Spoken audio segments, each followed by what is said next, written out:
if you've ever bought these, you can throw them away. Let's take a look at the ingredients list. Dehydrated potatoes, which are made of potato flakes, mono and diglycerides, sodium acid, prophosphate, a preservative, sodium bisulfite, a preservative, citric acid, another preservative. Today I'm going to show you how to make these without all of these extra chemicals and preservatives, and they're going to taste so much better. We're going to use my trusty freeze dryer and find out if my freeze-dried mashed potatoes are better than the instant ones. I am preparing my mashed potatoes just the way I would normally make them. The only thing I'm omitting is butter. I will add that back in at the reconstituting phase. It just doesn't freeze dry well. So I've got my 4 freeze dryer trays right here. I'm gonna set them up and get my potatoes on them.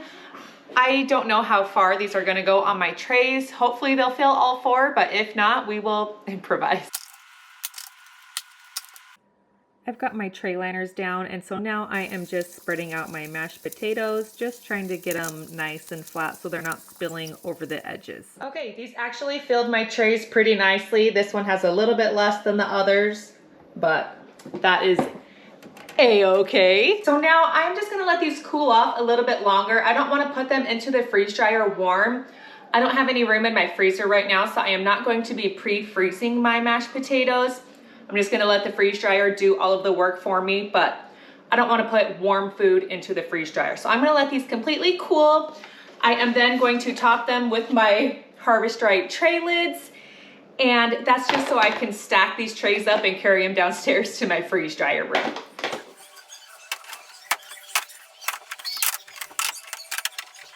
Welcome to my freeze dryer room. I'm gonna get my freeze dryer on. I'll show you the settings that I'm gonna use for the mashed potatoes. Okay, my freeze dryer is telling me it's time to change the oil. That's because it registers about every 20 cycles. It will remind you to change the oil. I don't need to though, because I just changed it before my last freeze dryer run. I'm gonna go into customize, initial freeze. I'm gonna go down to -10. I'm gonna leave my extra freeze time at 1 hour. Dry temp 125, extra dry time I like to set at like 6 hours. I'm gonna hit save and start. I am so happy to be back freeze drying again. It feels like it's been forever since I've actually made food to go into the freeze dryer. So I'm super stoked to see how these turn out. After they come out of the freeze dryer, I am going to reconstitute them. I'm thinking of making a shepherd's pie when these come out.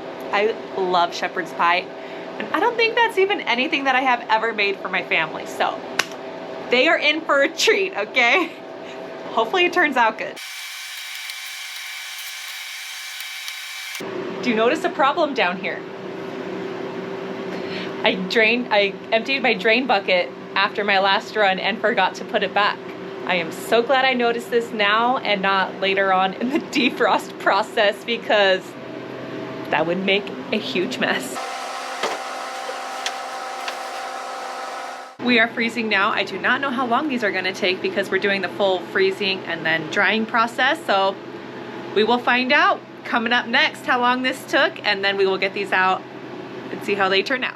Here's how it's looking outside in Alaska today. Our mountain over there is completely covered by clouds. I mean, normally it's way up there. I sadly think we have a cloudy, rainy season ahead of us. We had a glorious June full of beautiful sunshine and wonderful weather, but it's not looking so promising for the next few weeks, but it is what it is.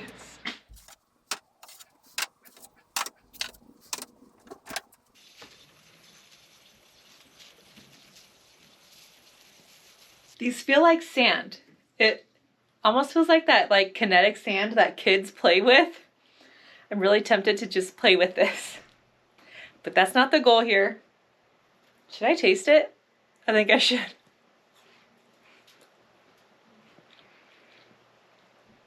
Tastes like a dried out potato. I'm going to attempt to just get my potatoes into this bowl here, and then I was worried that I was gonna have to put this through a blender to powder it up. This is gonna powder down with, I think, just pressing on it with a fork or something. So I'm gonna do that, and then we'll go up to my kitchen and package it up. I wanna use mason jars to store my mashed potato instant pearls, whatever you wanna call them, just so that they're easy and convenient for me to use. So I'm gonna just fill my mason jars with these, toss in an oxygen absorber, and then vacuum seal the lid, and they will stay fresh for a very long time on your shelf that way. I don't know how many jars I'm gonna need. I'm just gonna fill and see.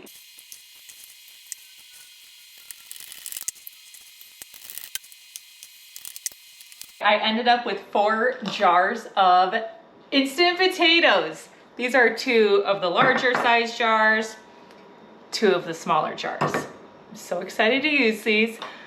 I think, like I said before, I'm gonna make a shepherd's pie. I'm gonna do that tomorrow because it's nighttime and I don't want shepherd's pie, I want dessert. I've got the craziest story to tell you. There is a literal circus happening in my basement right now. So if you hear screaming or like somebody's getting hurt or something weird, it's just my kids and their friends running amok downstairs. I wanted to tell you our crazy story about what happened when we tried to visit Denali National Park last week. And I'm just gonna show you my favorite little healthy protein-packed dessert that I've been making myself just about every single night. Well, I tell you, but it starts with a cup of Greek yogurt and a half scoop of protein powder. So like you saw, my sister and her family were visiting from Arizona last week, and they wanted to go see Mount Denali, the tallest mountain in North America, which is located here in Alaska, about 4 hours away from where we live here near Anchorage. My brother-in-law booked us a hotel at the McKinley Wilderness Lodge in Trapper Creek, Alaska, which at the time we didn't realize was about an hour and a half away from Denali National Park, but it ended up working in our favor. So we rented a big 16-passenger van to fit all 10 of our family members to go on this road trip. We drive beautiful weather, sunny. There are some lookout points along the way where you can see Mount Denali.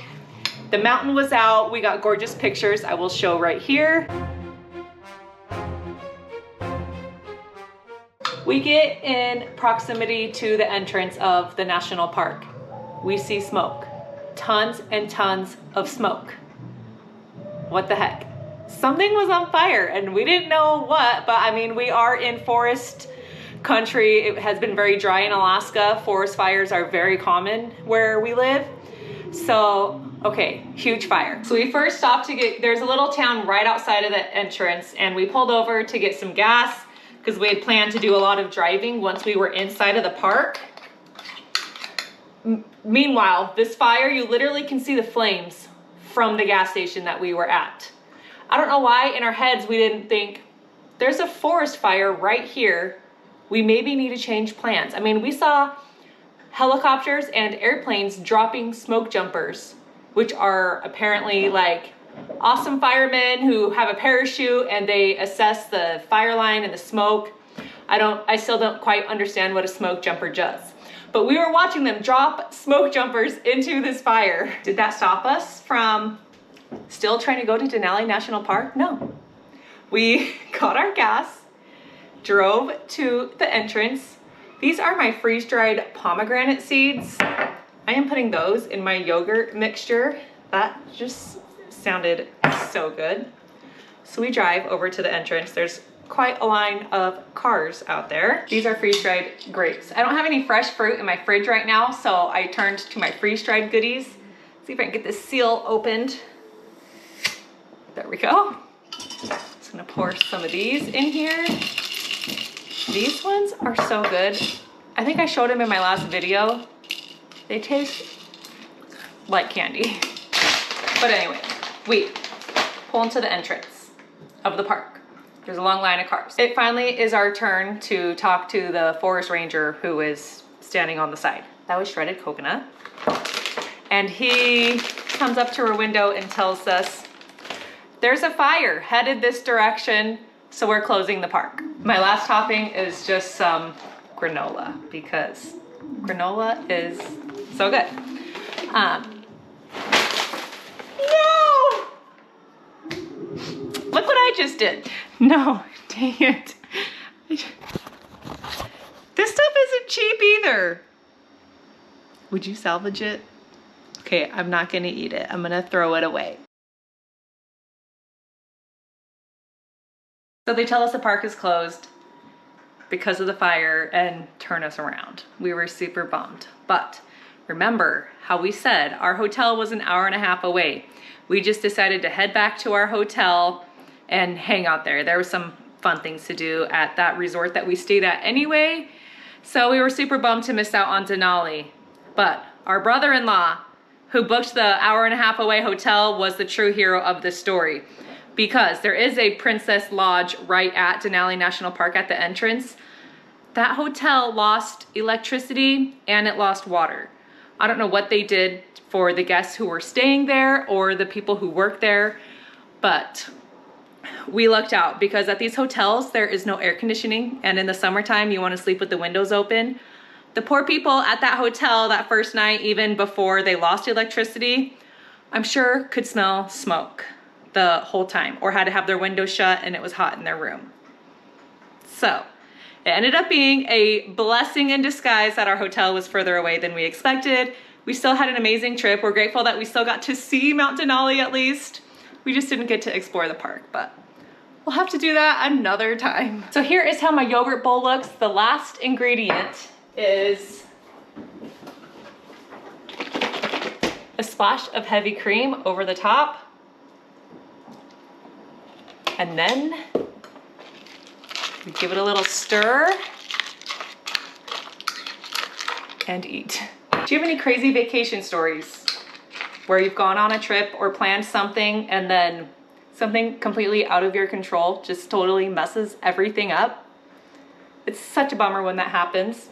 If you want to share any of your stories with me, please do in the comments so we can, you know, be in a little bit of misery together. The freeze-dried fruit in here is giving it a little extra crunch. That is so good. I'm gonna go finish this outside because we've had some cloudy, rainy weather the last few days, like I said earlier in my video, but right now the sun is out. So I'm gonna go eat this out on the patio. Tomorrow for dinner, I'm gonna make the shepherd's pie. So stick around. We need to see how these taste, if they live up to real mashed potatoes. They have to be at least better than the instant kind from the store. I mean, they have to be. But I think they're gonna be even better than I expect. Shepherd's pie tomorrow.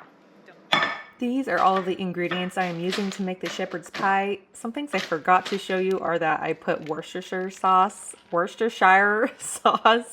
and I used flour to help thicken the gravy, yeah. I'm just browning up my meat, adding my spices. I will link the recipe that I base this off of in the video description down below. I used 1/4 of an onion that I just chopped up finely, and then I also am lazy and used minced garlic, but if you used fresh garlic, I'm sure that would be better. This is where I add the flour, and then I'm going to top it off with the chicken broth and Worcestershire sauce, adding my peas and carrots, and that'll just thicken up. And now it's time for the mashed potatoes.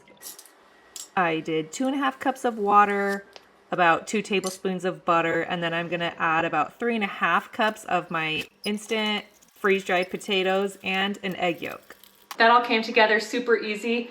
I did lightly spray my pie dish with avocado oil spray just in case stuff sticks to it. I don't think we'll have that problem, but I'm just gonna layer my meat mixture with the potatoes on top, top it with the cheese, boom, delicious. I'm just layering my meat layer, and then I will top that with the potatoes. And of course, lick the spoon clean because they were so good. And then just our cheddar cheese on top. Look at the layers. Doesn't this look so good? I'm kind of wishing that I doubled the recipe and made 2. One for the freezer, one for dinner tonight, but I'll just have to do it next time. I am just early in my day making dinner for our family because we're gonna be very busy this evening. So I'm just gonna pop some foil on this, put it in the fridge, and then when we get home from our activities this evening, I'll just bake it in the oven and we will definitely show you how it tastes, but it looks so good.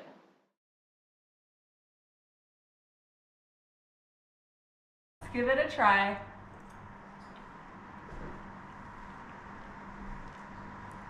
That's delicious. The mashed potatoes taste like normal mashed potatoes like I just made them. This is awesome, you gotta try it. If I've done my job well and inspired you to become a freeze dryer, check my video description. I've got a link to Harvest Right where you can check out their freeze dryers that they have.